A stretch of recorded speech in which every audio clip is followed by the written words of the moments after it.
नमस्कार। टुडे हिमाचल में आपका बहुत बहुत स्वागत है। मैं हूं आपके साथ भावना रेनॉल्ड और चलिए देखते हैं शाम की बड़ी खबरों को फटाफट।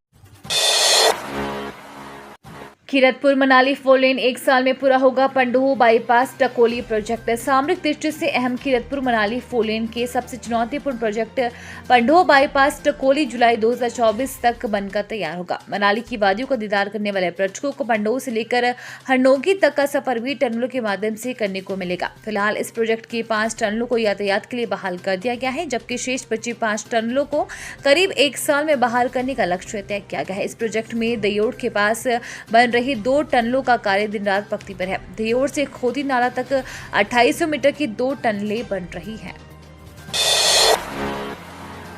हमीरपुर भाजपा अध्यक्ष के चुनाव के लिए गुप्त बैठक, 5 मंडलों से अलग अलग की चर्चा। जिला हमीरपुर भाजपा का अगला अध्यक्ष कौन होगा, इसे लेकर बुधवार को हमीरपुर के वार्ड नंबर 11 में भाजपा की एक गुप्त बैठक हुई। इस बैठक में प्रदेश पार्टी हाईकमान से प्रदेश सचिव वीरेंद्र चौधरी और उपाध्यक्ष रतनपाल 2 पदाधिकारी हमीरपुर भेजे गए थे, जिन्होंने जिला हमीरपुर के 5 मंडलों के पदाधिकारियों से अलग अलग चर्चा कर जिला भाजपा अध्यक्ष के पद पैनल के लिए नाम लिया। बैठक में केवल चुनिंदा पदाधिकारी ही शामिल हैं। जयराम ठाकुर ने चंडीगढ़ में हिमाचल की हिस्सेदारी का किया समर्थन, कहा प्रदेश में कानून व्यवस्था है ध्वस्त। जयराम ठाकुर ने चंडीगढ़ में हिमाचल की हिस्सेदारी का समर्थन किया है। पूर्व मुख्यमंत्री एवं नेता प्रतिपक्ष ने मंडी में पत्रकारों से बात करते हुए कहा कि प्रदेश में कानून व्यवस्था ध्वस्त है। दिन दिहाड़े गोलीकांड हो रहे हैं, लेकिन कार्यवाही नहीं हो रही है। खनन माफिया सक्रिय है। ऊना के नेता जो वर्तमान में उप मुख्यमंत्री है, पहले नियम अनुसार हो रहे खनन के खिलाफ बहुत शोर करते थे। आज वहां रिकॉर्ड तोड़ खनन हो रहा है, लेकिन आज शांत क्यों?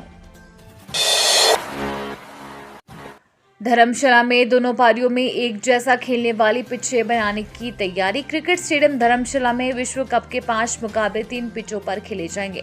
स्टेडियम में कुल 9 पिचें हैं और 5 में कैमरे भी लगे हैं, लेकिन मैच के लिए मध्य के 3 पिचों का इस्तेमाल होगा। सितंबर में पिचों को तैयार करने का काम शुरू कर दिया जाएगा। मैच के दौरान दोनों पारियों में पिच एक जैसा खेले, इसी को ध्यान में रखते हुए इस बार पिचों को तैयार करने की योजना है।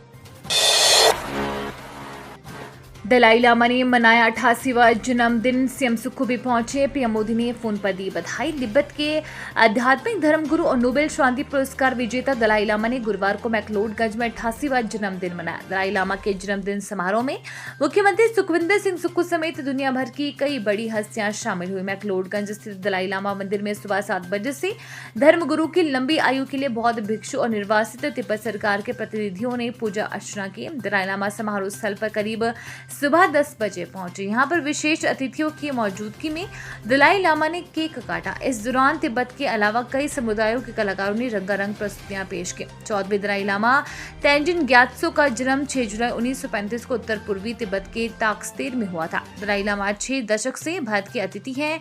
दलाई लामा का जन्मदिन तिब्बती समुदाय के सबसे भव्य आयोजनों में से एक होता है।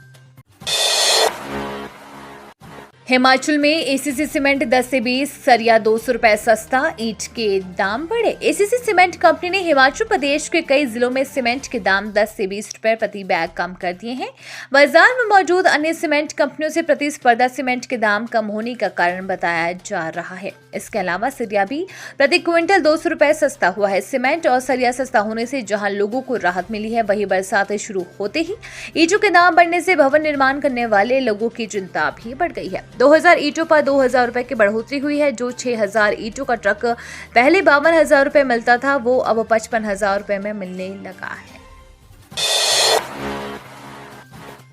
हिमाचल उद्योगपति बोले हो रहे प्रताड़ित, पलायन की कर रहे तैयारी। हिमाचल में लंबे समय से औद्योगिक गतिविधियां संचालित कर रहे कई उद्योगपतियों को राजनीतिक तौर पर परेशान किया जा रहा है। ऐसे में 3 नामी कंपनियों ने हिमाचल से पलायन करने की बात कही है।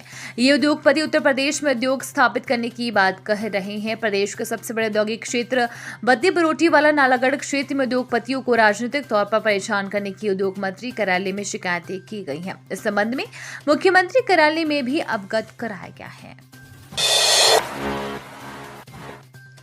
हिमाचल भवनों की एटी को रिहायशी बनाने की फीस तय, अटल टनल के आसपास का क्षेत्र प्लानिंग एरिया में शामिल। हिमाचल प्रदेश सरकार ने भवन व प्लॉट मालिकों को बड़ी राहत दी है। अब वे भवनों की एटी को रिहायश के लिए इस्तेमाल कर सकेंगे। इसको लेकर नगर एवं ग्राम योजना विभाग ने वर्ग मीटर के हिसाब से फीस तय की है। ये फीस 50,000 रुपए से लेकर 1 लाख रुपए तक होगी। बड़ी बात यह है कि एटी के किनारे को 0 करना होता था, अब उसे बढ़ाकर 0.75 मीटर करने की अनुमति है। सरकार की ओर से भवन मालिकों को 0.75 मीटर तक निःशुल्क सुविधा रहेगी, लेकिन जहां से एटी की ऊंचाई 7 फीट व इससे ऊपर बढ़नी शुरू होगी, उसी हिसाब से लोगों को राशि का भुगतान करना होगा। नगर एवं ग्राम योजना विभाग के प्रधान सचिव देवेश कुमार ने इसकी अधिसूचना जारी की है। इस फैसले से जहां लोगों को राहत मिलेगी, वहीं सरकार को भी राजस्व प्राप्त होगा।